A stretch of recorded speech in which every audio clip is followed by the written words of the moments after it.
Wasabi guys, coming back at you with another video here. This time I'm going to be answering someone's question in the comment section. Sorry if I don't remember your name, just a lot of people comment on my videos now. I am going to be giving you 10 of my most favorite cards in Magic the Gathering period. Now this is regardless of Commander, Modern, Standard, Pauper, Cube, whatever. This is just the 10 favorite Magic cards of mine. And I absolutely love all of these for some reason or another, whether it's because I like being an asshole with them, or I just like the interaction, I like the card design, I think it's very clever, I think these cards are very cool. So let's start off here with the first one, and by the way, this isn't in any order, this is just 10 favorite cards of mine. So the first one we have here is the newest one on this list, which is Paradox Engine. I know some people hate this card, it's incredibly easy to combo with, however, I just think that it's so fun when you do combo with. It's one of those cards that, yeah, people know you're going to win with it. They know you're going to go off with it. But it's usually fun when you get to do that. Now, it may not be as fun being on the receiving end of one of these combos. However, you know, being able to tap down wizards to draw cards and then cast spells, untapping them all to tap them and draw them again is very fun. It's also extremely fun having mana rocks that tap for colored mana, such as Gilded Lotus, any of the Signets, or even just Sol Ring's Mana Crypts to tap for colored mana. It's always entertaining to sort of be able to go off with all of these types of cards in this interaction here, and it's very fun in Storm. It's just a very cool card, and I've seen people go off in just the weirdest decks with this card, and I absolutely love it for that reason. I usually hate cards that are just a one card win, but you have to have a deck that's built around it in order to win. Whereas with some cards you just play it and you automatically win.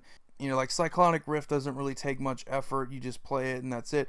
With Paradox Engine you sort of have to have a board set up in order to take advantage of it, so to me I feel that it should be expected whenever you have a deck that runs Paradox Engine. You should expect that they're going to play it eventually once they have the right board set up. The second one that I have here, and it's another one of my favorites, it's Delvar of Secrets. Absolutely love this dude here. Quite possibly the best common ever printed. He sees play in so many formats. He sees play in Pauper, he sees play in Modern, Legacy, and Vintage, and he's just incredible. He's a one drop that if you have an instant or sorcery on the top of your library during your upkeep, you get to flip it into a 3/2 flyer, which is insane value. If you get a 3/2 flyer on your second turn, that's crazy in any format. So you have just a great value creature in blue of all things. So it definitely helps blue be a factor in multiple formats. I guess that's what I'm trying to say.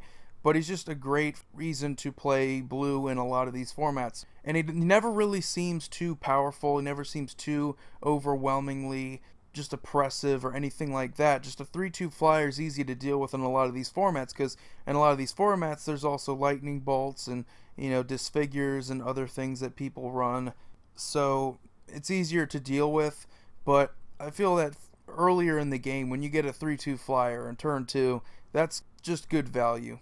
Next one here is Wild Ricochet, mainly a commander card of mine that I love using, and I think it's hilarious because it's not your typical fork. It is basically a redirect and a fork combined, so you basically have the ability to take something like a Swords to Plowshares, use it on one of your opponent's creatures instead, and you get to copy it and use it again. So you technically can take something like a Swords and basically multiply it by 2, and you get to use those cards. You know, you get to change the target of the original so that you're going to be targeting their stuff, which is absolutely hilarious. Just for 4 mana at instant speed, there's a lot of things that you can manipulate, and mainly this is for targeted removal. Not only copy it, but you get to redirect the target of the first copy, the original copy, and that's just good value on a red instant. It's what red does really well too, it's disruption.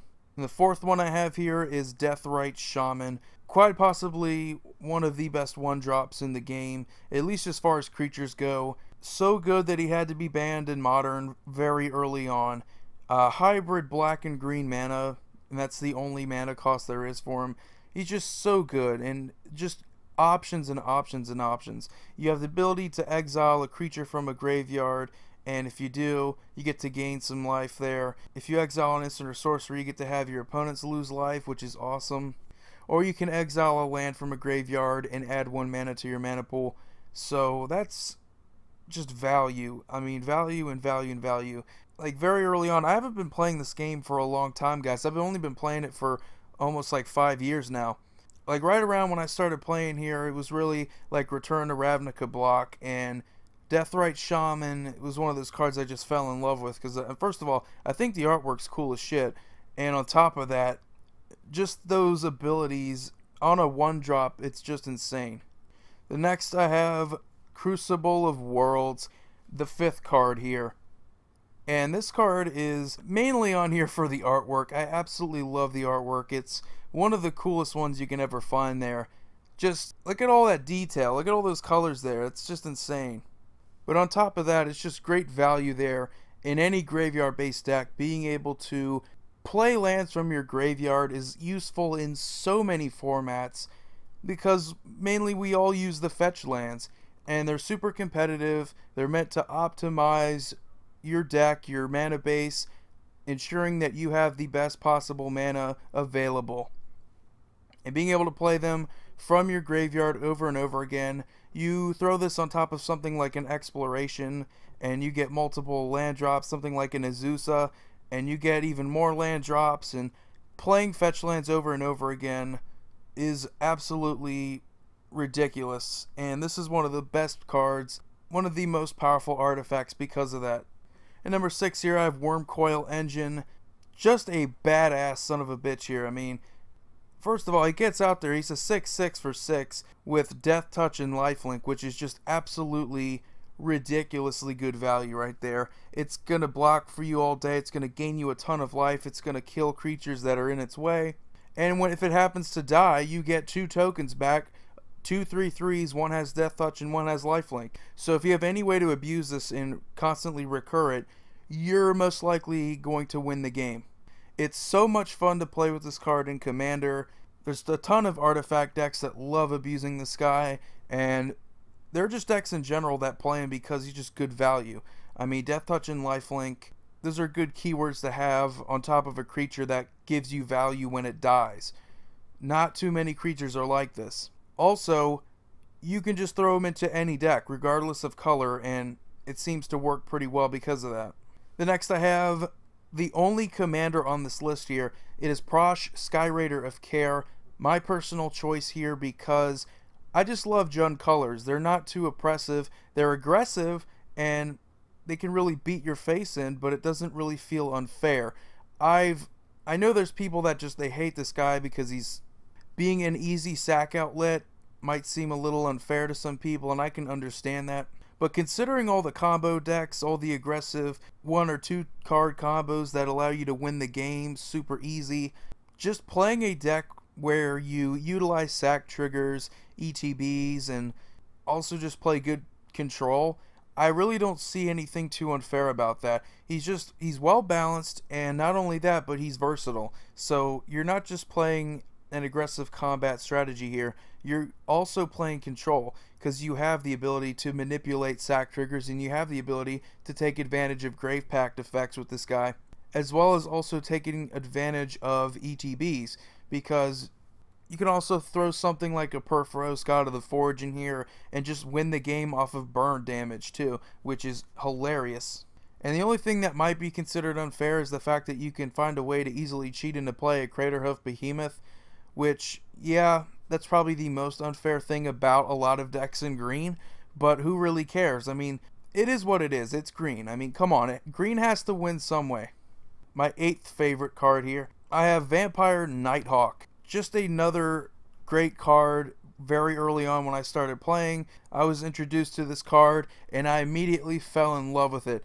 I love vampires. I love them, not the overly, lovey-dovey versions from Twilight. I mean, that's a joke. I was more or less just a fan of, Bela Lugosi, and was also a fan of, the vampires from, the Underworld movies. Those are kind of badass, too. They're just pretty cool. I mean, sometimes you have to just get over the pop cultural bullshit in society and just realize, these are pretty cool guys here. And this guy's artwork is just insane. He's just perched up somewhere in Zendikar, and there's just a nice crescent moon there. And he looks cool as shit there. And the keywords are awesome. Flying, Death Touch, and Lifelink on a 2/3 flyer for 3 mana. The value is insane. The keywords are insane. And you throw him into a cube because this guy's an all-star. Throw him into a vampire deck because this guy's an all-star. Throw him into any black deck if you can because he's an all-star. He's just crazy good. You know, around the time when I started playing, I played casual for the most part. Fell in love with mono black, and he's one of the best black creatures ever. And he's just a cool vampire. Love the artwork. One of my most favorite cards of all time. Number 2 is quite possibly my most favorite card. I don't really know. But depending on who you talk to that I know personally, they would probably tell you this is one of my favorite cards. It is Possibility Storm. In Commander, this is quite possibly the most fun card that you can play with. It's so random. It changes the game. It changes how people feel about the game. Suddenly, people who are behind, I mean, they either love or hate this card, but for the most part, I only get good responses from people who are losing the game and they see this type of card. Suddenly, they have a chance to win the game. If they have a, you know, like a Lightning Greaves in their hand and they don't really have a use for it, well, they can turn that into something better. You know, they could turn that into a Blightsteel Colossus. Who knows? That's just the randomness and the unpredictability, but also the extreme potential to turn just complete crap into a great board. And that's why I love Possibility Storm, because it also works both ways. You could have a hand that's filled with expensive cards and turning into a dud. You know, like you could have a Worm Coil Engine, but then you, off of the Possibility Storm, it turns into a Swiftfoot Boots, which it's not a bad card, but I mean, what you had originally turning into something like a Swiftfoot Boots, that's not really good. So it helps players who really like to play on the fly and are really, I mean, you have to be a good sport about this card too. I know some people, they may not like it, they may just want to play a regular game and they don't like it when things get too different and they change, but this card's just fun, guys. I mean, come on. And the last card here, another one of my favorites. I would say it's up there with Possibility Storm. It's just a very good card, and that is Hymn to Torok, in particular this wolf artwork here. I love this card. It's so much fun in Cube.